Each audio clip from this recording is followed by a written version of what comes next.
భక్తుల స్వరముని దిక్కులేని పిల్లలకు దేవుడాయనే దిక్కులేని పిల్లలకు దేవుడాయనే ఆయనే నా సంగీతము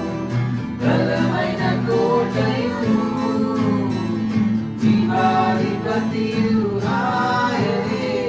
జీవిత కాలమెల్ల స్తుతించెదను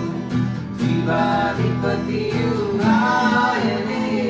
జీవిత కాలమెల్ల స్తుతించెదను ఆయనే నా సంగీతము స్తుతుల మధ్యలో నివాసం చేసి గుండెల్లో పొగడే దేవుడాయనే స్తుతుల మధ్యలో నివాసం చేసి గుండెల్లో పొగడే దేవుడాయనే వేడుచుండు భక్తుల